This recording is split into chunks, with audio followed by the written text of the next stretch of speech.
আসসালামু আলাইকুম প্রিয় দর্শক, অন্য মঞ্চের আলোচনায় আজকে আমাদের আমন্ত্রিত অতিথি হিসেবে আছেন দেবপ্রিয় এমনও কথা বলেছেন যে একটা অন্তর্ভুক্তিমূলক নির্বাচন করতে পারার সম্ভাবনা এখনো আছে।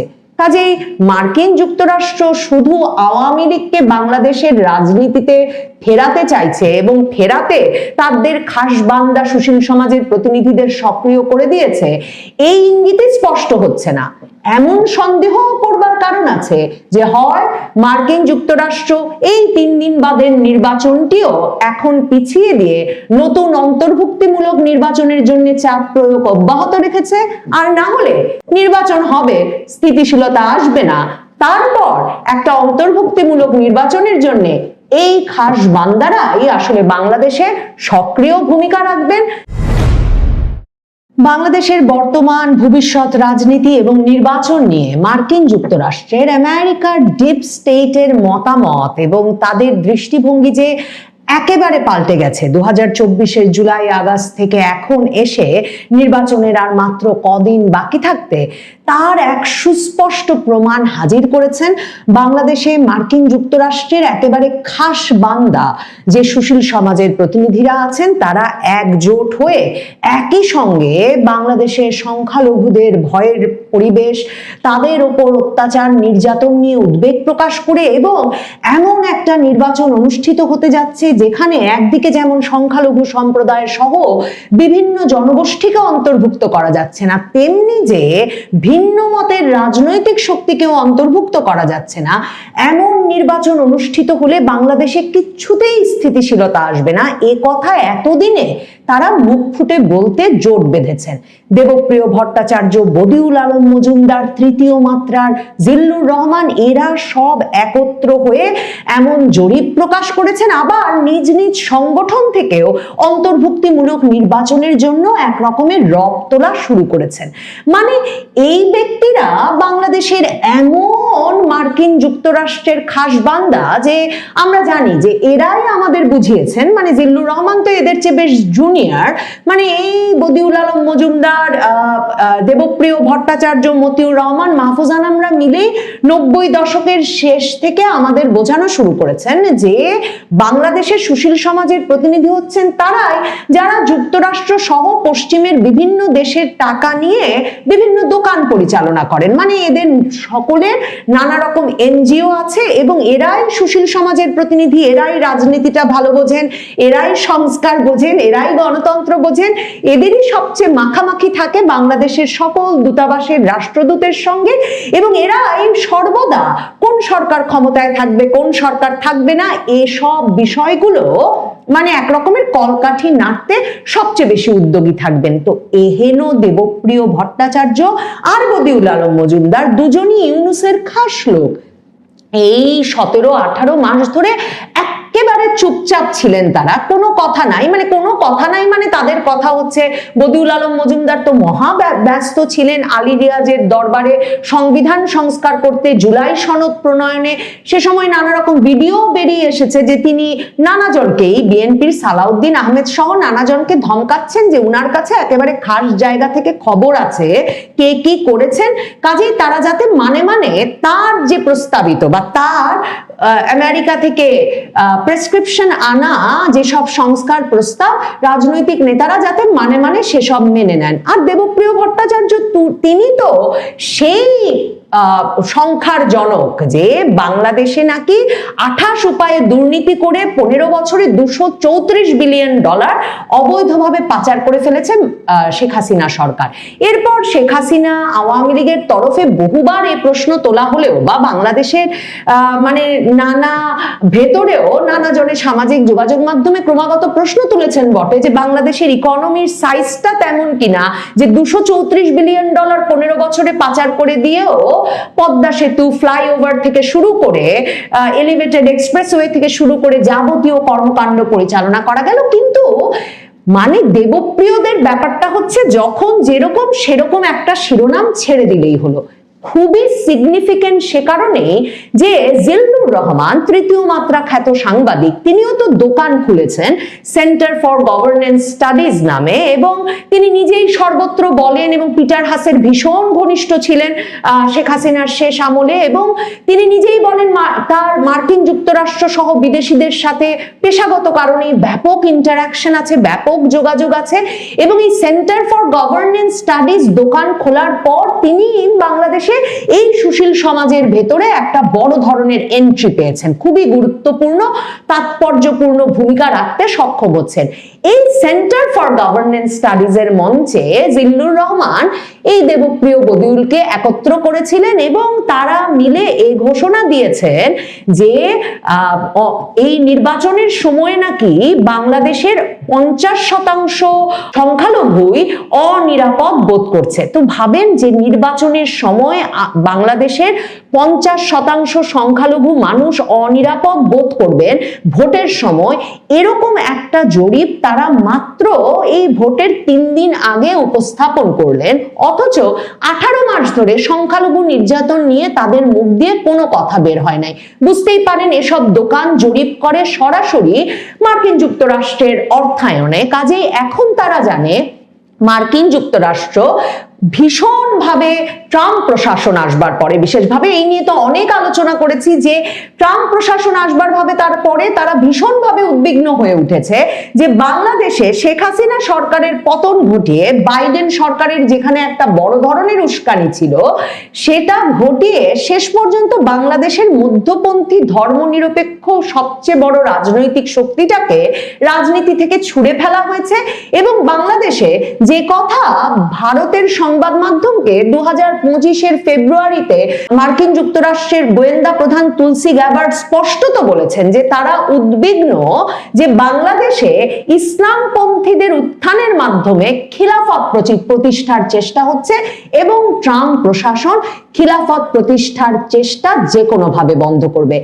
মার্কিন যুক্তরাষ্ট্রের ট্রাম্প প্রশাসন এবং ভারত নিশ্চিতভাবেই তারা সংখ্যালঘু সম্প্রদায়ের উপর হামলা, এ ধরনের একটা ভয়ের পরিবেশ সৃষ্টি, মবের সংস্কৃতি, আইন শৃঙ্খলা পরিস্থিতির ভয়াবহ অবনতি, এসব নিয়ে উদ্বেগ প্রকাশ করে আসছিল। ট্রাম্প তো সেই নির্বাচনের আগে 2024-এও এক্স হ্যান্ডেলে স্ট্যাটাস দিয়ে বাংলাদেশের পরিস্থিতি নিয়ে উদ্বেগ প্রকাশ করেছিল, কিন্তু বাংলাদেশের এই সুশীল সমাজের মার্কিন ঘনিষ্ঠ প্রতিনিধিরা কিন্তু তখনই আওয়াজ তোলা শুরু করলেন যখন মার্কিন যুক্তরাষ্ট্র ট্রাম্প প্রশাসনে বড় ধরনের বদল এসেছে এবং ট্রাম্প প্রশাসন বাংলাদেশে খিলাফতের এই প্রতিষ্ঠার চেষ্টা নিয়ে উদ্বিগ্ন, এবং তারা এই দোকানগুলোকে আবারও টাকা দিতে শুরু করেছে, অর্থায়ন করতে শুরু করেছে, যে বাংলাদেশে এ ধরনের একটা ইসলামপন্থী শক্তির উত্থান হলে রাজনৈতিক স্থিতিশীলতা, আঞ্চলিক স্থিতিশীলতা ভয়াবহভাবে ক্ষতিগ্রস্ত হবে, কারণ ভারত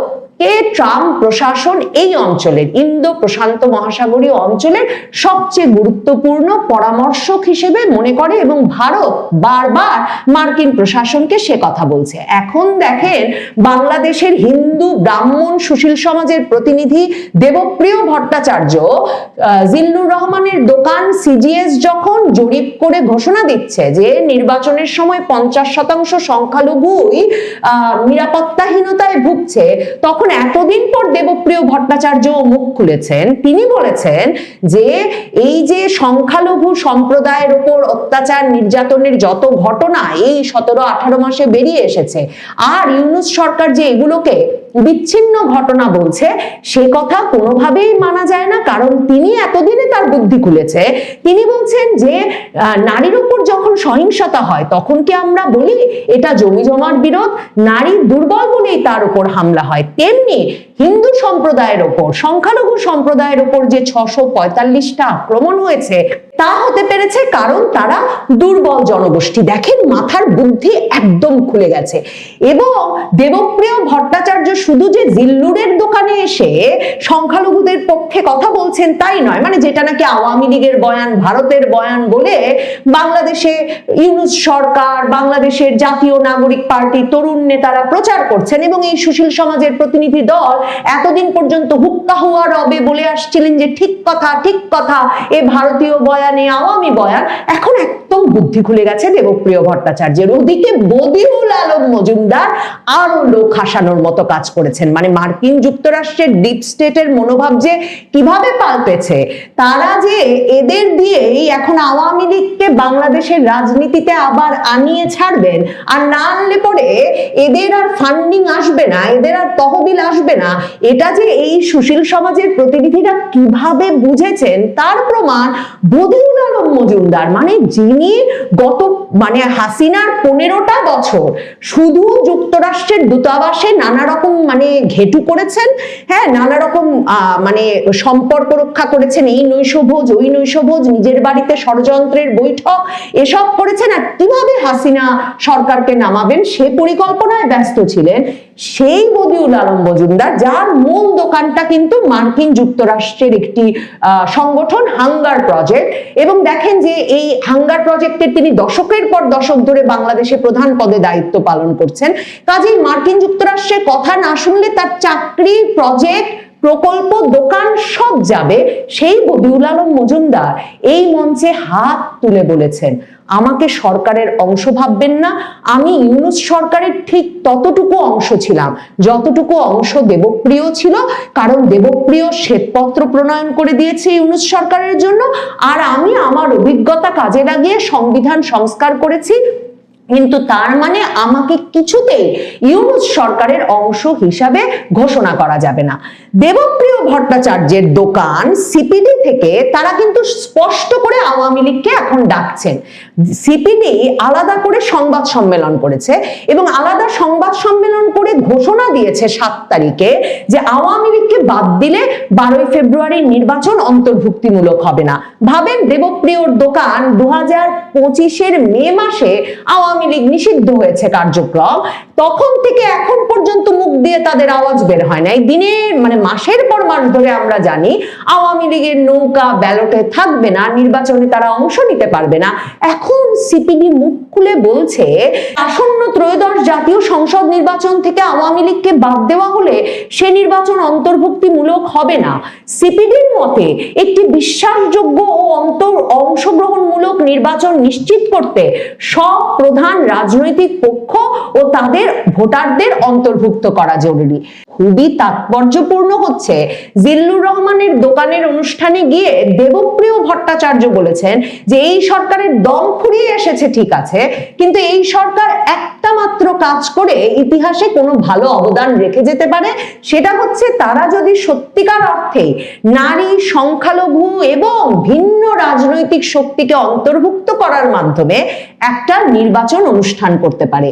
এবং নির্বাচনের 3-4 দিন বাকি থাকতে ওই অনুষ্ঠানে দেবপ্রিয় এমনও কথা বলেছেন যে একটা অন্তর্ভুক্তিমূলক নির্বাচন করতে পারার সম্ভাবনা এখনো আছে।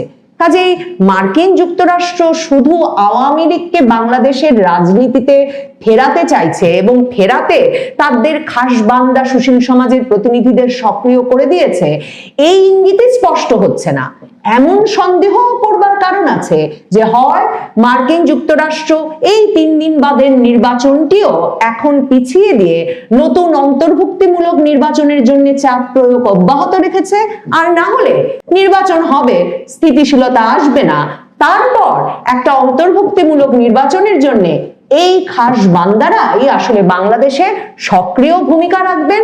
তারা সংখ্যালঘুদের পক্ষে, আওয়ামী লীগের পক্ষে, অন্তর্ভুক্তিমূলক রাজনীতির পক্ষে আওয়াজ তুলবেন এবং তার মাধ্যমে বাংলাদেশে খিলাফত প্রতিষ্ঠার প্রচেষ্টা ব্যাহত হবে। মার্কিন যুক্তরাষ্ট্র এবং আওয়ামী লীগ দুই তরফের জন্যই তা বড় ধরনের সুখবর বটে। 12ই ফেব্রুয়ারি কি হতে পারে? অবৈধ ইউনূস সরকার একটি সাজানো নির্বাচন করে ফেলার আয়োজন সম্পন্ন করেছে বলে বোঝা যাচ্ছে, কিন্তু এখনো নির্বাচন হবে কি হবে না তা নিয়ে সাধারণ মানুষের মধ্যে উৎকণ্ঠার শেষ নেই। এরই মধ্যে জনসাধারণের মনে আরো ছড়িয়ে পড়েছে যে ইউনূস সরকার জামায়াত, এনসিপিকে ক্ষমতায় বসানোর সকল আয়োজন সম্পন্ন করেছে। বেশ কয়েকটি বিষয়কে বিবেচনায় নিয়ে বিশ্লেষণ করলে আমরা এই সিদ্ধান্তে পৌঁছতে পারি যে সরকার আসলেই জামায়াত, এনসিপিকে ক্ষমতায় বসাতে চায়। তাতে ইউনূস সরকারের লাভ কি? ইউনূস সরকারের লাভ যাই হোক না কেন, বাংলাদেশে আপনার আমার মতো সাধারণ ধর্ম পালনকারী মানুষের হাত থেকে চিরতরে হারিয়ে যাবে ধর্মনিরপেক্ষ বাংলাদেশ, তাতে কোনো সন্দেহ নেই। 12ই ফেব্রুয়ারি ভোট নিয়ে কি হতে পারে না হতে পারে সেসব বিষয় নিয়ে আমাদের 3 পর্বের এই আয়োজনের প্রথম পর্বের আলোচনায় থাকবে ইউনূস সরকার 12 তারিখ নিয়ে কি ধরনের পরিকল্পনা করছে সে বিষয়ে।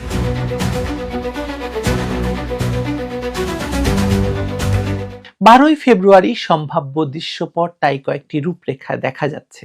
এক, সময় মতো ভোট, টার্ন আউট 55-র আশেপাশে ঘোষিত, মিডিয়ার নকশা করা ভিড়ের ছবি, দিন শেষে স্থিতিশীলতা জিতল এই শিরোনাম। 2, ছিটে ফোটা সহিংসতা এবং বিশৃঙ্খলার অজুহাতে কয়েকটি কেন্দ্রে ভোট স্থগিত, পরে পুনঃভোট, তবু সামগ্রিক হার অপরিবর্তিত রাখার প্রচেষ্টা, এতে প্রক্রিয়ার যত্নশীলতা দেখানোর সুযোগ থাকবে। 3, একেবারে শেষ ঘন্টায় নিরাপত্তা ঝুঁকির দোহাই দিয়ে আংশিক স্থগিত, আসলে সময় নেওয়া, মাঠ আরো গোছানো, ফলত ভোট পূর্ব বয়ানকে টিকিয়ে রেখে পরে পছন্দসই সংখ্যায় নামানো। 4, প্রকৃত অংশগ্রহণ কম হলেও প্রশাসনিক স্তরে জেলা থেকে কেন্দ্র সরণিতে হার বাড়িয়ে দেওয়া, যেটা ধরা না পড়লে ব্যান্ড ওয়াগন ইফেক্ট কাজ করে, ধরা পড়লে তীব্র প্রতিক্রিয়া হয়তো ডেকে আনবে। রাজনীতির মাঠের দিকে তাকালে আপনি হয়তো খেয়াল করেছেন বাতাসে একটা নির্দিষ্ট সংখ্যা খুব জোরে সোরে ভাসিয়ে দেওয়া হয়েছে। সংখ্যাটি হলো 55। আপাত দৃষ্টিতে মনে হতে পারে এটি নিছক একটি পরিসংখ্যান বা প্রত্যাশা, কিন্তু একটু তলিয়ে ভাবলে দেখবেন এর পেছনে রয়েছে এক গভীর মনস্তাত্ত্বিক খেলা। পররাষ্ট্র উপদেষ্টা থেকে শুরু করে নির্বাচন কমিশনার সবার মুখে যেন একই বুলি, যেন কোনো এক অদৃশ্য চিত্রনাট্য মেনে তারা এই 55% ভোটের হার জনগণের এবং বিদেশিদের মগজে গেঁথে দিতে চাইছেন। রাজনীতিতে একেই বলা হয় ব্যান্ড ওয়াগন ইফেক্ট।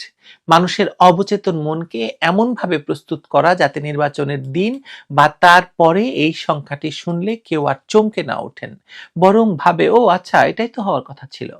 সরকার খুব সচেতনভাবেই এই ন্যারেটিভ বিল্ডিং বা বয়ান তৈরির কাজটি করেছেন। তারা জ্যোতিষী নন, তবুও ভোটের আগেই ভোটের হার বলে দিচ্ছেন। এর মানে কি ফলাফল বা উপস্থিতির অঙ্কটা আগেই কষে রাখা হয়েছে? অথচ বাস্তবতা কিন্তু ভিন্ন কথা বলে আমাদেরকে।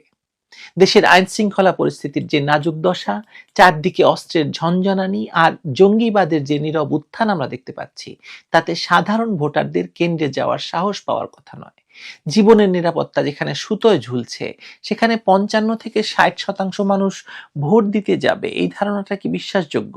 কিন্তু রাশিয়া বা মিশরের নির্বাচনের দিকে তাকালে আমরা দেখি কর্তৃত্ববাদী শাসকরা এভাবেই ম্যানুফ্যাকচারিং কনসেন্ট বা সম্মতি উৎপাদনের কৌশল নেয়। প্রেসিডেন্ট পুতিন বা সিসির নির্বাচনে আমরা দেখেছি মানুষ কেন্দ্রে যাক বা না যাক, কাগজে কলমে একটা বিশাল উপস্থিতি দেখানো হয়। বাংলাদেশে এখন সেই পথ অবলম্বন করছে ডক্টর মোহাম্মদ ইউনূস।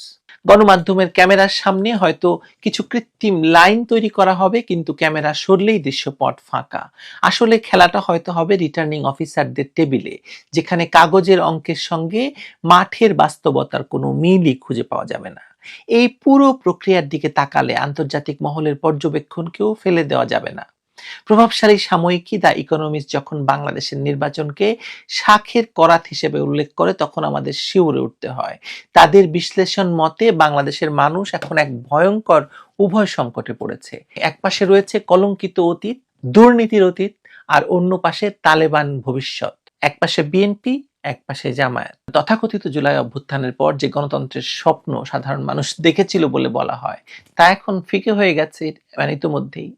ইকোনমিস্টের নিবন্ধে জামায়াত ইসলামীকে তালেবান বলে তালেবান ঘরানার দল হিসাবে ইঙ্গিত করা হয়েছে। বলা হয়েছে আওয়ামী লীগের পতনের পর স্বাধীন বাংলাদেশে তারা তাদের সবচেয়ে সুসময় পার করছে। অন্যদিকে বিএনপিকে দেখা হচ্ছে তাদের অতীতের দুর্নীতির ছায়ায়। কিন্তু আসল চমকটা হলো জামায়াতের উত্থান। যে দলটিকে একসময় কোণঠাসা ভাবা হতো, আজ তারা প্রশাসনের আনুকূল্যে এবং নতুন রাজনৈতিক সমীকরণে অন্যতম প্রধান শক্তি হিসেবে আবির্ভূত হয়েছে। জাতীয় পার্টির চেয়ারম্যান জিএম কাদেরের সাম্প্রতিক বক্তব্য এই আশঙ্কাকে আরো জোরালো করে তুলেছে।